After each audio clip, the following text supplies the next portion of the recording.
Driving record है वो आपका सही होना चाहिए, फिर आप अमेरिका में ट्रक चला सकते हैं। ग्रीन कार्ड होल्डर से शादी करते हो तो इतना वेटिंग। F4 कैटेगरी में, बेसिकली फैमिली स्पॉन्सर कैटेगरी में, मुझसे ये भी पूछते हैं कि सर क्या अमेरिका में काम है। 18 साल लग जाएंगे आपको अमेरिका आने में। अमेरिका में आओगे ना, आप देखना यहाँ पे होमलेस लोग घूमते हैं। वेलकम बैक एवरीबॉडी, सत श्री अकाल, सब वदियत कमाल। ये क्वेश्चन मेरे को इतनी बार आता है कि सर B1 B2 वीज़ा पे आकर ट्रक चला सकते हैं। एक भाई पूछ रहा है कि सर अगर मैं ग्रीन कार्ड होल्डर से शादी कर लेता हूँ तो कितना टाइम लगता है ग्रीन कार्ड लेने में। एक भाई पूछ रहा है कि सर मेरी सिस्टर USA में 25 साल से रहती है, मैं 48 ईयर्स का हूँ, मेरे क्या चांसेस हैं USA आने में। तो इन सब क्वेश्चंस की करते हैं बात आज।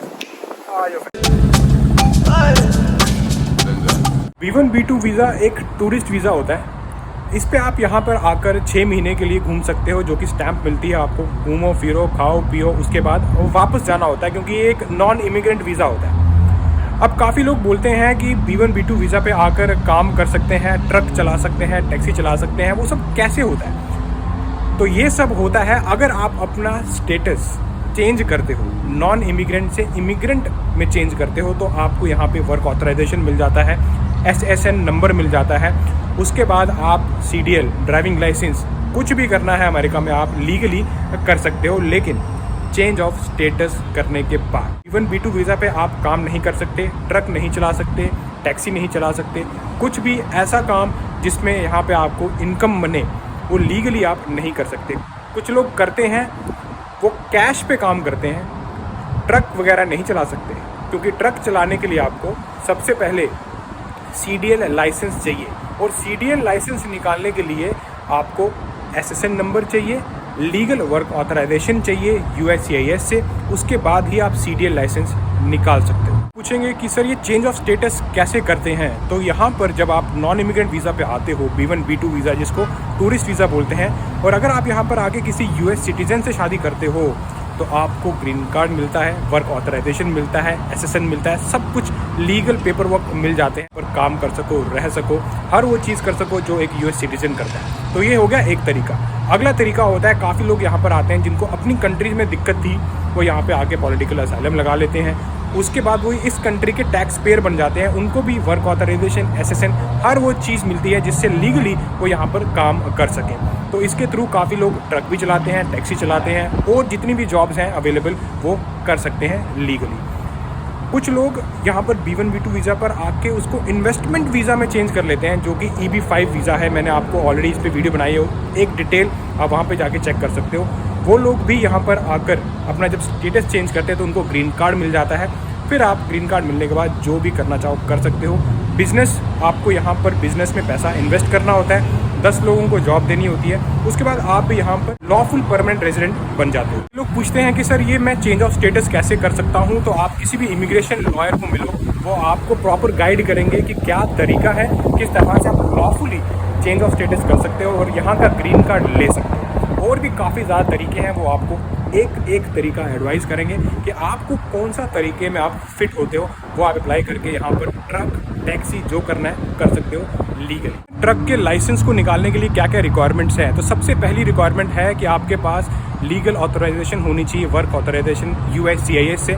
दूसरा, SSN नंबर होना चाहिए आपके पास। तीसरा, आपके पास यहाँ पे ड्राइविंग लाइसेंस, जो पहला ड्राइविंग लाइसेंस निकालते हैं, जैसे आपने कार खरीदी है उसके लिए आपको चलाने के लिए ड्राइविंग लाइसेंस चाहिए होगा, तो वो जो ड्राइविंग रिकॉर्ड है वो आपका सही होना चाहिए। ऐसा नहीं है कि आपने दारू पी के कार चला ली है और आपको जो है सस्पेंड हुआ है आपका लाइसेंस, या फिर कुछ पॉइंट्स पड़े हैं। तो ड्राइविंग रिकॉर्ड आपका बहुत अच्छा होना चाहिए अमेरिका में, अगर आपको ड्राइविंग फील्ड में पैसा कमाना है। उसके बाद आपको फिजिकल, मेडिकल जो है DOT फिजिकल आपको देना होता है, जो कि एक मेडिकल टेस्ट है जिसमें सब चीज़ें चेक की जाती हैं आपकी बॉडी की, जैसे हेयरिंग हो गया, आई साइट होगी, आपका हार्ट बीट, सब कुछ एकदम फिट होगा। तो उसके बाद आप जनरल टेस्ट दे सकते हो किसी भी DMV में जाके, डिपार्टमेंट ऑफ मोटर व्हीकल।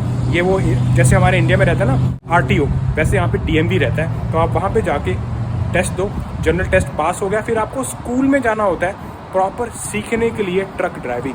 तो जब आप ट्रक प्रॉपर सीखते हो, फिर आपका रोड टेस्ट होता है, उसके बाद मिलता है CDL कमर्शियल ड्राइवर लाइसेंस, फिर आप अमेरिका में ट्रक चला सकते हो। तो ये एक तरीका है, पूरा प्रोसेस है। डायरेक्ट B1 B2 पे आके आप डायरेक्ट ट्रक पे चढ़ जाओगे, ऐसा नहीं होता है। सब कुछ लीगली आपको करना पड़ता है। पेपर निकालने पड़ते हैं, अप्लाई करना पड़ता है लाइसेंस के लिए, स्कूल जाना पड़ता है और फिर आप भाई ट्रक चलाओ, पैसा कमाओ। क्वेश्चन है कि सर ग्रीन कार्ड होल्डर से शादी करके कितने टाइम में ग्रीन कार्ड मिल सकता है? तो यार ये डिपेंड करता है कि आप किस कंट्री से हो, चाइना से, इंडिया से, मैक्सिको से या फिर अदर कंट्री से, क्योंकि यूएससीआईएस के वीज़ा बुलेटिन पे हर कंट्री के लिए अलग अलग डेट्स हैं।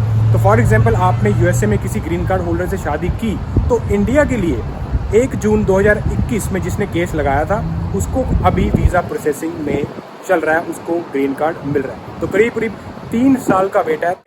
F2A कैटेगरी फैमिली स्पॉन्सर्ड, जिसमें spouse and children of lawful permanent resident को ग्रीन कार्ड देते हैं। तो इस टाइम वीज़ा बुलेटिन के हिसाब से मई 2024 का ये वीज़ा बुलेटिन है। 1 जून 2021 में जिसने ग्रीन कार्ड का अपना फाइल का केस लगाया था उसकी प्रोसेसिंग अभी हो रही है। तो 3 साल का वेटिंग तो आप लेके चलो, इतना तो हो ही रहा है, ज़्यादा लग सकता है 3 से 5 साल के बीच में। मैं आपको बोलूँगा अगर आप किसी ग्रीन कार्ड होल्डर से शादी करते हो तो इतना वेटिंग पहले से दिमाग में रखना। जितने भी लोग यूएस सिटीजन से शादी करते हैं उनकी बात अलग है, क्योंकि वो आते हैं इमीडिएट रिलेटिव कैटेगरी में, उनके लिए जल्दी वीज़ा मिलता है। 1 से 1.5 साल में आपको ग्रीन कार्ड, वीज़ा बेसिकली मतलब ग्रीन कार्ड प्रोसेस जो है, ग्रीन कार्ड आपको 1 से 1.5 साल में यूएस सिटीजन से शादी करते हो तो मिल जाता है। भाई का क्वेश्चन है कि सर मेरी सिस्टर 25 साल से अमेरिका में रह रही है, मैं 48 ईयर्स का हूँ, तो मेरे कितने चांसेस हैं यूएसए में आने के? तो ये डिपेंड करता है कि आपकी सिस्टर का क्या स्टेटस है यहाँ पर। अगर आपकी सिस्टर यूएस सिटीजन है तो वो आपके लिए F4 कैटेगरी में, बेसिकली फैमिली स्पॉन्सर कैटेगरी में आपके लिए वीज़ा लगा सकती है। F4 कैटेगरी होती है brother and sister of US citizen, जिसमें अगर यूएस सिटीजन पिटीशन लगाए तो आप आराम से यहाँ पर आ सकते हो, लेकिन इसका एक टाइम प्रोसेस है।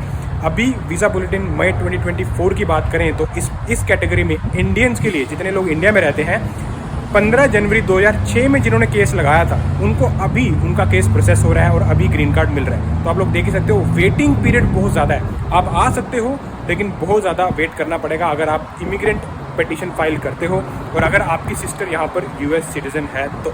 F4 कैटेगरी में अगर आप अपना केस लगाते हो तो करीब करीब 18 साल लग जाएंगे आपको अमेरिका आने में। तो ये बहुत बड़ा टाइम पीरियड है अगर आपकी सिस्टर यूएस सिटीज़न है। अगर वो यूएस सिटीज़न नहीं है, किसी और स्टेटस में वहाँ पर कर रहे हैं, फिर तो आपके लिए अप्लाई कर नहीं सकते, आपको खुद ही अप्लाई करना पड़ेगा। काफ़ी ज़्यादा तरीके हैं, जैसे टूरिस्ट वीज़ा है या फिर H1B वीज़ा है, और भी काफ़ी ज़्यादा तरीके हैं जिसमें आप अगर इनकेस आप किसी यूएस सिटीज़न से शादी कर लेते हो फिर आप इमीडिएट रिलेटिव बन जाते हो और फिर आप यहाँ पर IR कैटेगरी में इमिग्रेंट वीज़ा ग्रीन कार्ड पे आ सकते हो। मुझसे ये भी पूछते हैं कि सर क्या अमेरिका में काम है?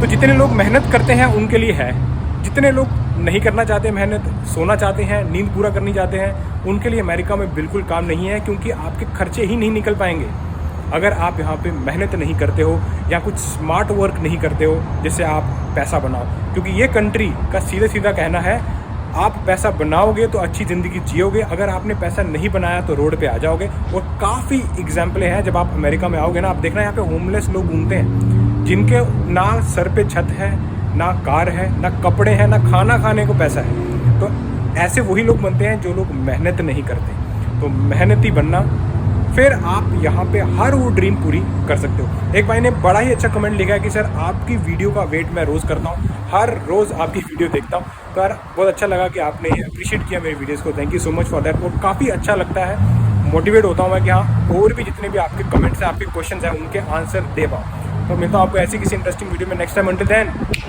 शको फटे। और हाँ, अगर अमेरिका आ रहे हो तो मेहनत करना।